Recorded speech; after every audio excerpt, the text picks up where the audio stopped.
All right, so I am live. This is kind of weird. I'm not used to doing this by myself, but um and I am seeing that maybe my Wi-Fi is having issues. Um okay, and I have no way of knowing if you guys can see me. Okay. Is there anybody on the chat that can give me a hello, or can you see me? Um All right, here we go. So let me know. All right, because right now I'm getting the Wi-Fi the signal that always ends up being like the um, the sign that um, it's it's not getting received, or that my channel is coming in kind of slow, or it's completely stopped. So let me come back. Let me come back, and I'll be right back. Give me 5 minutes. All right. Minka, can you see me fine? Are there any delays or anything like that?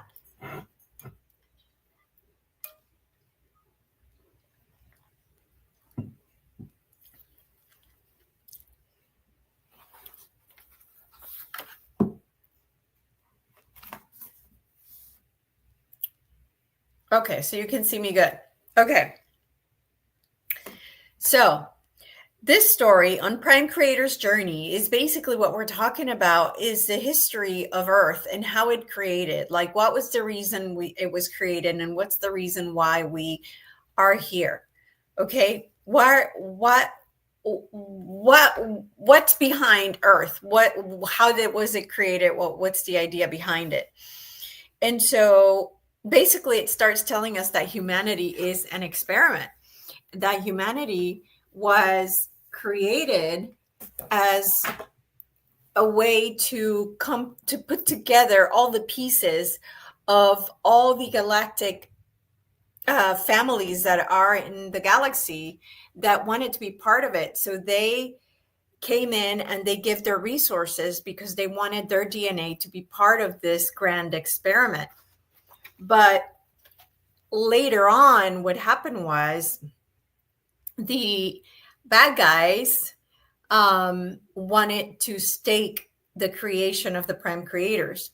And just to go back in a little bit to explain that Earth and us were created not by Prime Creator, but by creator gods, what they call creator gods. So in other words, Prime Creator broke into pieces, and those little pieces were called creator gods. And so these creator gods then started having hierarchies, one after the other, that started happening. And at some point they decided, why don't we create this living library, this galactic planet where we would have a little bit of each one of the different galactic families that we have. And so this became like a living library and a place where they could play around with DNA. And so when they started this experiment, they created the human and they created animals. So just really interesting on how that all happened. And so it explains that the original planners of Earth were members of the family of light, beings who worked for and were associated with an aspect of consciousness called light. Light is information. The family of light created the information center they had conceived of. They designed a place where galaxies would contribute their information and where all would be able to participate and share their specific knowledge. So they explained that there were species of humans on Earth, perhaps 500,000 years ago, who developed very highly evolved civilizations. But they're not talking about Lemuria or Atlantis when they're talking about that.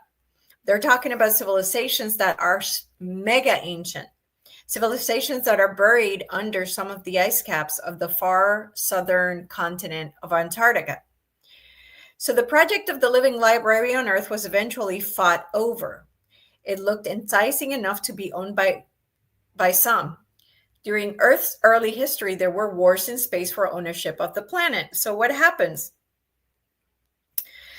So certain gods took on the ones that won, so a certain group of entities fought in space and won the territory. The new owners did not want the native Earth species, the humans, to be informed of what took place. Uninformed, the species would be easier to control. This is why light information is information and darkness is lack of information.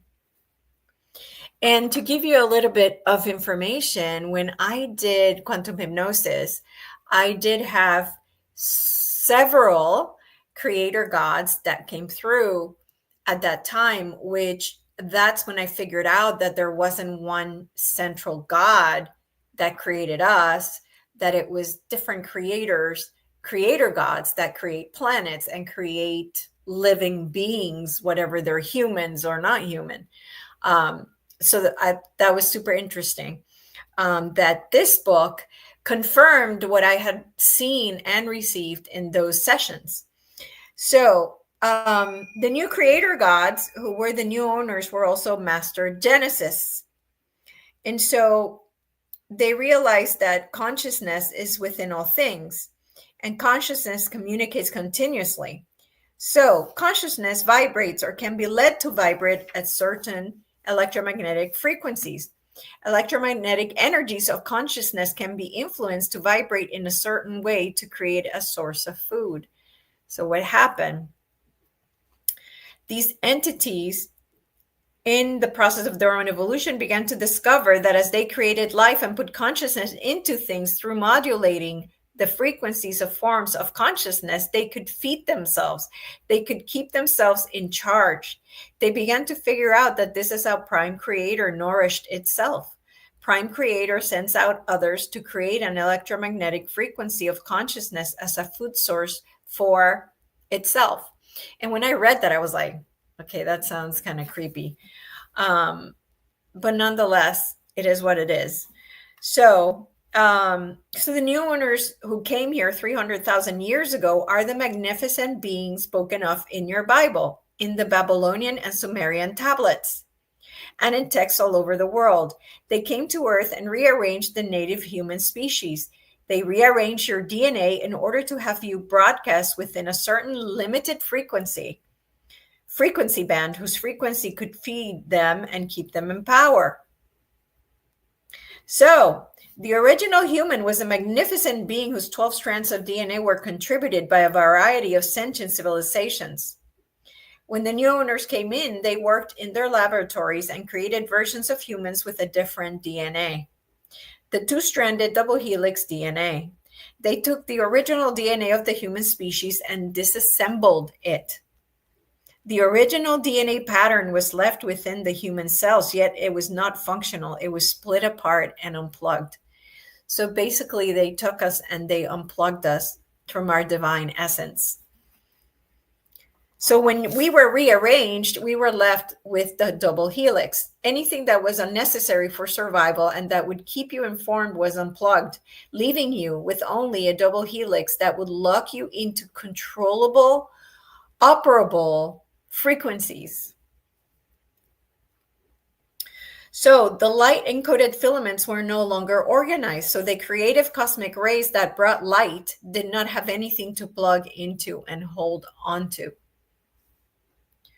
So we have come onto this planet to trigger your memory banks, to inspire the human race through the band of light so that you will begin to remember who you are, to create your own reality and to alter the frequency on the planet and claim rightful ownership of yourselves and this territory.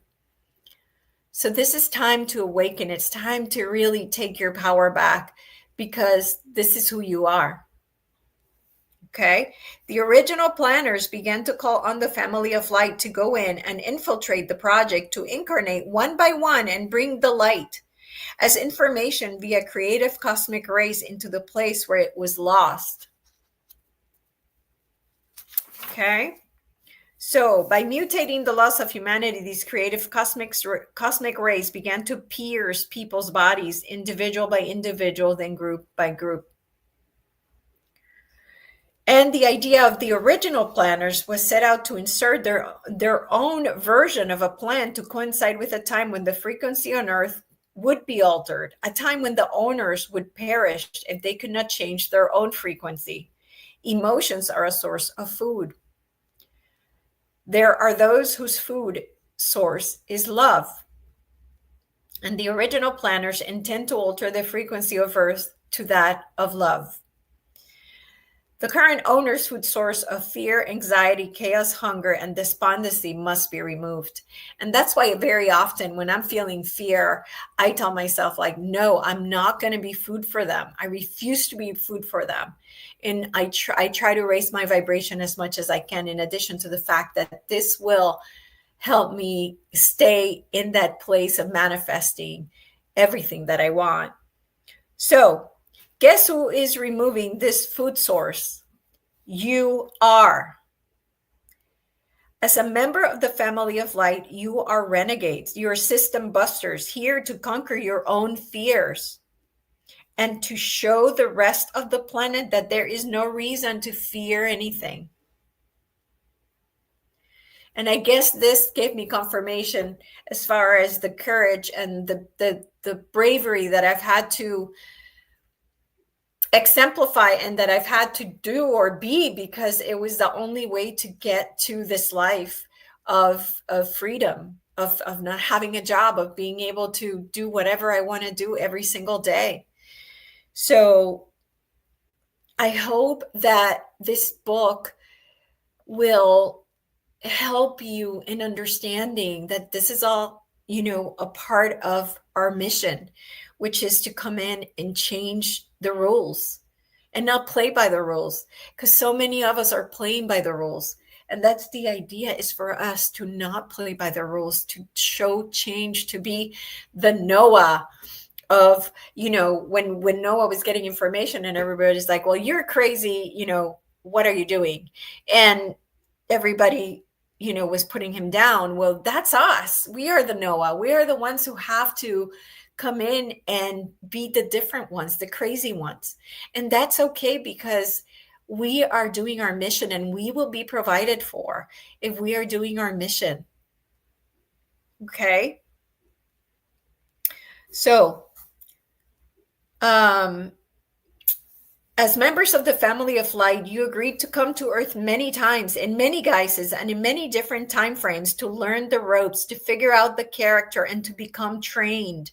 You needed to experience Earth and to prepare yourself for the time when the frequency alteration would begin to occur, and you would all incarnate in large numbers to bring the plan into action. The family of light is everywhere. The family of light everywhere is beginning to unite. You must all focus on what you have in common, not what you do not have in common. So my biggest recommendation is leave politics behind, because at the end of the day, they're part of the movie too. So, as members of the family of light, you bring information to the planet neutrally to stimulate your own growth. You need to do this, for your own growth affects the growth of the planet. So as each one of you starts leaving fear behind, as each one of you starts moving into your power, your energy affects all other energies. Your energies are combining together. Okay. So this is really important. This process is an incredible evolutionary leap for one to be involved in, and it is going to take place on an accelerated path for the next 20 years. Super interesting that this book was written in 1992. So that means that it was supposed to end at 10 years to 2000. So 2010. So I'm thinking it had to do with 2012, the end of the Mayan calendar. Somehow this book disappears from our reality and it appears again. during the time when it's actually happening. And if you remember, Marie and I did the cards on if a reset had been done or some type of software upgrade or change because nothing was aligning. And this book kind of confirms that, because it was showing that this would all happen within 20 years of the book being written, and it's not. Which is a interesting side note. Okay, so then they explain that there are those who have already received a realignment of the 12 strands of DNA, the 12 helixes. These 12 spiral strands of DNA interact with one another in the body and outside of the body. The connection of the 12 strands means that the 12 energy or information centers can begin to function and send information back and forth to one another. Traditionally, 7 of these centers are located in the body and 5 are located outside of the body. They are commonly known as your chakra centers and are aligned with the spinning of the 12 heavenly bodies that you know of at this time within your solar system. Interesting. I had no idea that was the case. Okay. These 12 heavenly bodies are spinning with information. They spin with the chakra systems that go out to the end of the universe, and they spin with the DNA spinning inside your body. Wow, that was news to me.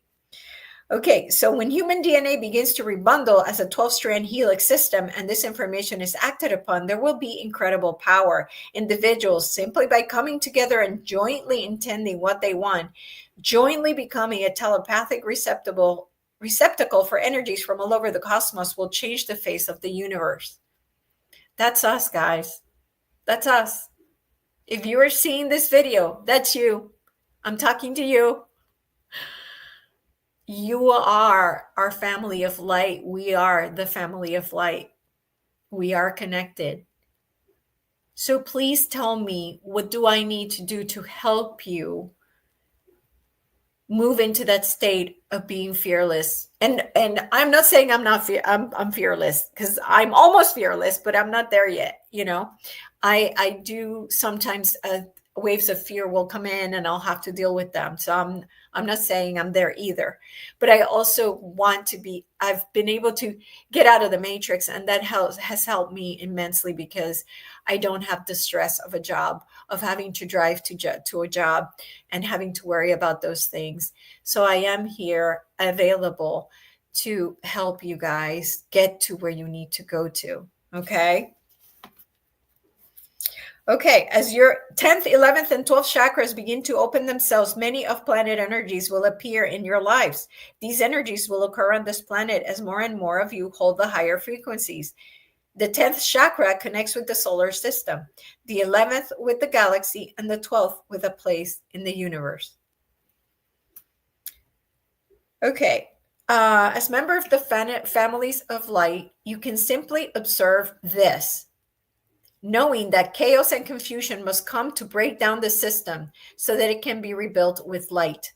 As members of the family of light, you can understand that there is an evolutionary process taking place, and that those who can handle the changing frequencies by all means will evolve. Earth is an exciting place to be at this time. Okay, so that's it for today. The next one is who gods are, and we'll talk about that. Hopefully next week, and I hopefully won't keep forgetting that I need to do this. So again, everybody, I just felt like the information being shared in this book was confirming everything that I saw on the quantum hypnosis sessions. It really is. It's amazing. And it's the first time I've seen it where it's in order. So it's easier for me to explain to people, to tell them to read this book, than to try to explain to them what I learned when I was doing the sessions. So I love you so much, and stay fearless. Stay fearless. And no, don't doubt. Okay. That's the most important thing. Don't doubt that you're supported, because you are. When we introduce doubt, that's when we get in trouble. Okay, so trust. And again, please read this book if you haven't started reading it. Love you guys.